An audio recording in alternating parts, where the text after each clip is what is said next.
पैरों तले जमीन खिसकने वाली बात तो आपने जरूर सुनी होगी, लेकिन इस इंसान के साथ ऐसा सच में होने लगता है। कहानी की शुरुआत होती है रेमी नाम के एक फ्रेंच पेंटर से। अपनी पत्नी लुसील और 2 बच्चों के साथ उसकी जिंदगी आराम से बीत रही थी। एक दिन बच्चों के साथ खेलते हुए रेमी ने देखा कि वो अचानक कुर्सी में धंस रहा है। वो फटाफट खड़ा हो गया, लेकिन ये अजीब चीज उसके दिमाग में काफी देर तक चलती रही। उस दिन से उसके साथ ऐसी अजीब चीजें लगातार होने लगी। कभी वो अपने सोफे में धंसने लगता और कभी तो सोते हुए जैसे बेड ही उसे निगलना चाहता हो। उसे इस चीज की वजह समझ में नहीं आ रही थी, तो उसने सोचा कि शायद ये उसके दिमाग का वहम है। एक दिन रेमी अपने बच्चों के साथ स्टूडियो में था। गलती से वो पानी का नल बंद करना भूल गया, जिससे पूरा का पूरा स्टूडियो पानी में डूब गया। इस छोटी सी गलती की वजह से उसका पूरा करियर बर्बाद हो चुका था। उसने कुछ बची खुची पेंटिंग्स को बचाने की कोशिश की, लेकिन उसी वक्त वो फिर से जमीन में धंसने लगा। इस बार वो खुद को बाहर नहीं खींच पाया और किसी दूसरी दुनिया के समंदर में पहुंच गया। इस दुनिया में 1 नहीं 2 नहीं बल्कि 3 सूरज थे। तभी कुछ आदिवासियों ने उसे देख लिया और उसकी तरफ तेजी से भागने लगे। रेमी घबराकर पीछे हट गया और उसे वापस किसी ने पानी में खींच लिया। अगले ही पल वो अपनी दुनिया में वापस था। रेमी जानता था कि ये सिर्फ एक सपना नहीं हो सकता। घर लौटकर उसने लूसियल को इसके बारे में बताया, लेकिन वो भी मानने को तैयार नहीं थी।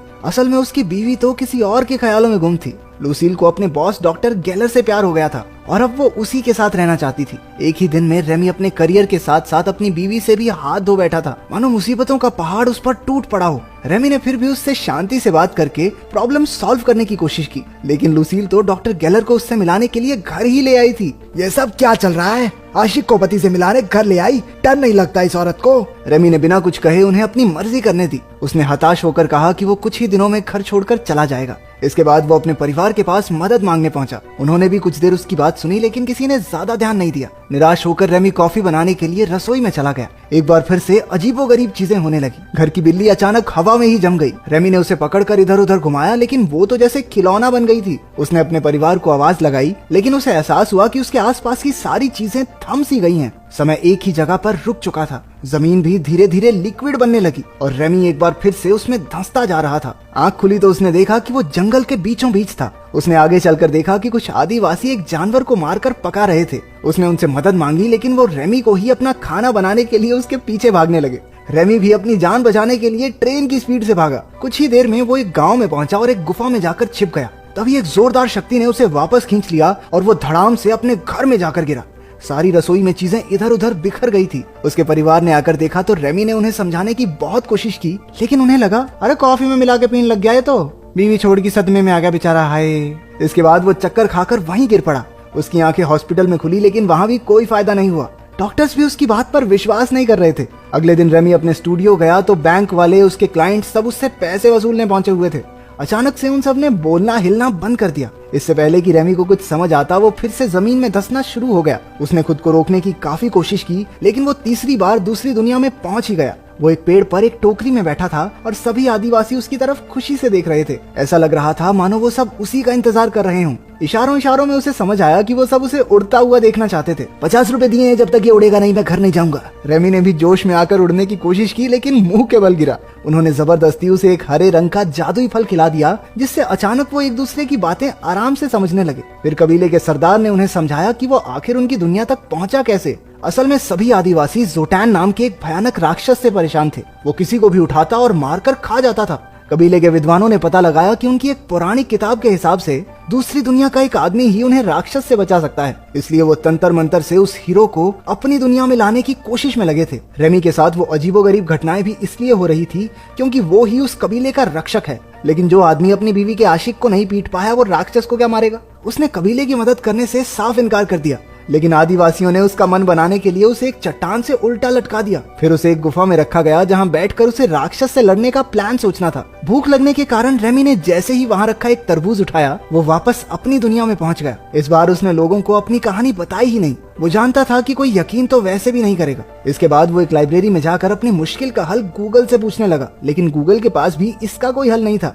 अब उसने भर भर के प्रोटीन देना शुरू कर दिया ताकि वो ताकतवर बनके जोटैन को हरा सके। अगली बार वो दूसरी दुनिया में नए जोश के साथ पहुंचा।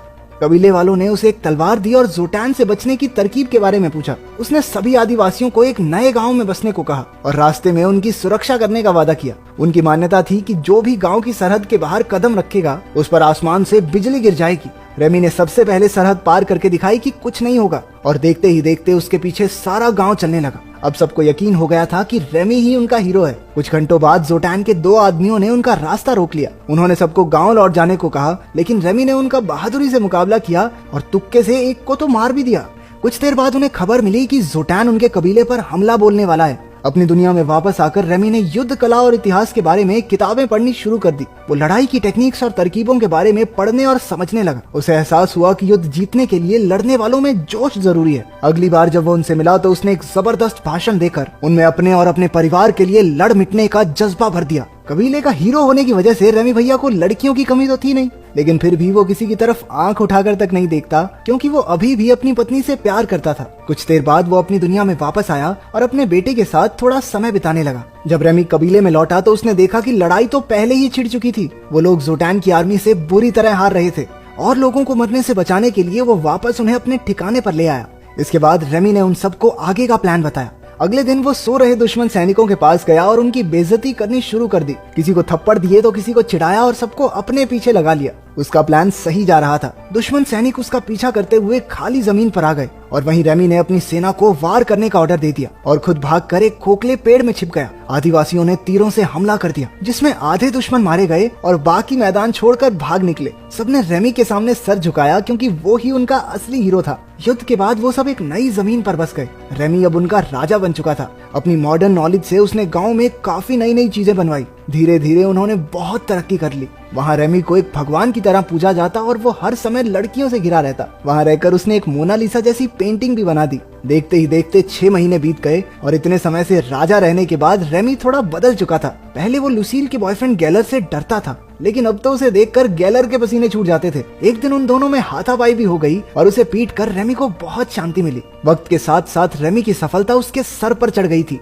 वो अपने लोगों के साथ गुलामों जैसा बर्ताव करने लगा। लोगों ने कुछ महीनों तक तो चुपचाप उसके ऑर्डर्स माने, लेकिन बाद में उन्होंने उसके खिलाफ बोलना शुरू कर दिया। जब रेमी को इसकी भनक लगी तो उसने लोगों से बात करने की कोशिश की। उन्होंने कहा कि वो उनसे काम ज्यादा करवाता है और पैसे बहुत कम मिलते हैं। अब उन्हें आलीशान महलों की नहीं बल्कि लोगों की जिंदगी सुधारने की जरूरत है। रेमी ने उनसे समझौता करने की कोशिश भी की, लेकिन कोई फायदा नहीं हुआ। अब पानी उनके सर से ऊपर जा चुका था। विरोधियों ने उसे बंदी बनाकर गांव से बाहर फेंक दिया। इस घटना के बाद उसने अपना सबक सीख लिया था। अपनी दुनिया में वापस आकर रेमी ने एक दोस्त से मदद मांगी ताकि वो फिर से अपना स्टूडियो शुरू कर सके। उसने घमंड को अपनी जिंदगी से बिल्कुल निकाल फेंका। उसकी जिंदगी में डेल्फीन नाम की एक औरत आ गई और दोनों एक दूसरे को पसंद करने लगे। लेकिन जैसे ही डेल्फीन ने पहली बार रेमी को किस किया, वो एक बार फिर से दूसरी दुनिया में पहुंच गया। गांव के लोगों ने एक बार फिर से उसे बुलाया था, क्योंकि मान्यता पूरी करने के लिए जोटैन को मारना जरूरी है। हालांकि रेमी इस सब में नहीं पड़ना चाहता था, लेकिन उन लोगों ने जबरदस्ती उसे जोटैन की गुफा में धक्का दे दिया। लड़ाई के दौरान ऐसा लगने लगा कि अब तो रेमी की खैर नहीं। उसने भाला उठाकर यूं ही कहीं भी फेंक दिया और वो सीधा जाकर जोटैन की छाती में लगा। राक्षस को मरा हुआ देखकर सभी खुशी से झूम उठे और आखिरी रस्म की तैयारी शुरू हो गई। असल में आखिरी रस्म ये है कि उन्हें रेमी को मारकर खाना होगा। जैसे ही रेमी को पता चला, वो जान बचाकर जंगल की तरफ भागा। लेकिन जिस बुढ़े ने उसे तंत्र मंत्र से इस दुनिया में खींचा था, उसने एक तिलस्मी चीज को आग में फेंक दिया, जिसके बर्बाद होते ही रेमी कभी अपनी दुनिया में लौट नहीं पाएगा। वो जल्द ही पकड़ा गया और मरने ही वाला था, लेकिन भीड़ में मौजूद कुछ लोगों ने उस जलती हुई तिलस्मी चीज को उठाकर पानी में फेंक दिया। इसी वजह से वो वापस अपने परिवार के पास अस्पताल में पहुंच गया। लुसील और डेल्फीन दोनों वहीं मौजूद थी। जब डेल्फीन को पता चला कि उनका डाइवोर्स अभी फाइनल नहीं हुआ है, तो उसने फिलहाल रेमी से दूर रहना ही सही समझा। उसे मरता देखकर लुसील को एहसास हुआ कि वो अब भी रेमी से ही प्यार करती है और वो बॉस के साथ चक्कर तो उसकी बहुत बड़ी गलती थी। कितनी दोगली औरत है ये। लेकिन अपने सख्त लौंडे रेमी ने कहा, ओके दीदी बाय। उधर दूसरी दुनिया में आदिवासियों ने रेमी का बहुत बड़ा स्टैचू बनाकर अपने हीरो के रूप में उसे याद किया।